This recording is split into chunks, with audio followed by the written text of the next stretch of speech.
In the land of Canaan, there lived a man named Jacob who had 12 sons. Among them was Joseph, his favorite, born to him in his old age. Jacob bestowed upon Joseph a coat of many colors, a symbol of his special favor. This favoritism stirred jealousy and resentment among Joseph's brothers. One day, Joseph had a dream. In his dream, he saw himself and his brothers binding sheaves in the field. Suddenly, Joseph's sheaf stood upright while his brothers' sheaves bowed down to it.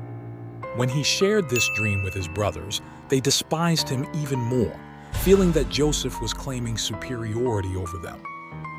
Then Joseph had another dream. This time, he dreamed of the sun, the moon, and 11 stars bowing down to him. He recounted this dream to his father and brothers, further aggravating their jealousy. Driven by envy, Joseph's brothers plotted against him. One day, when Joseph went to check on his brothers who were tending their father's flocks, they seized him and threw him into a pit. Initially, they intended to kill him, but instead, they sold him to a passing caravan of Ishmaelite traders who were heading to Egypt. In Egypt, Joseph was sold as a slave to Potiphar, the captain of Pharaoh's guard. Despite the hardship of slavery, Joseph remained faithful and diligent in his service. His integrity and competence caught the attention of Potiphar, who eventually entrusted him with the management of his household. However, Joseph's virtuousness drew unwanted attention. Potiphar's wife, tempted by Joseph's charm and righteousness, tried to seduce him. But Joseph, loyal to his master and to God, refused her advances. Enraged by his rejection, Potiphar's wife falsely accused Joseph of assaulting her. Consequently, Joseph was unjustly thrown into prison. Yet, even in prison, Joseph found favor in the eyes of the prison warden. He interpreted dreams for fellow inmates, including Pharaoh's chief cupbearer and baker, who were also imprisoned. Joseph accurately interpreted their dreams, foretelling the cupbearer's restoration to his position and the baker's execution. Joseph asked the cupbearer to remember him and his plight when he returned to Pharaoh's service. 2 years passed, and Pharaoh himself had troubling dreams. 7 healthy cows eaten by 7 sickly ones.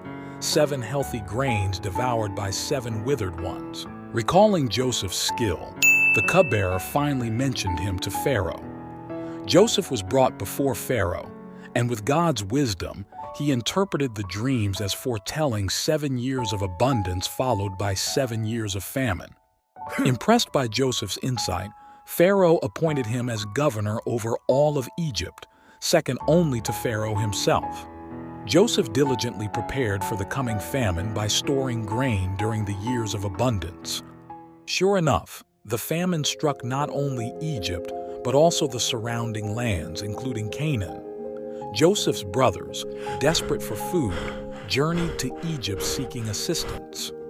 Unbeknownst to them, they came before their own brother, whom they had betrayed and sold into slavery years before. Joseph recognized his brothers but kept his identity concealed. He tested their character, eventually revealing himself to them, forgiving them for their past wrongs, and urging them to bring their father and entire household to Egypt, where they would be provided for during the famine. Thus, Joseph's journey from pit to palace reached its culmination as he reconciled with his family and played a pivotal role in the salvation of his people during a time of crisis. Through his trials and triumphs, Joseph exemplified steadfast faith, forgiveness, and the providence of God.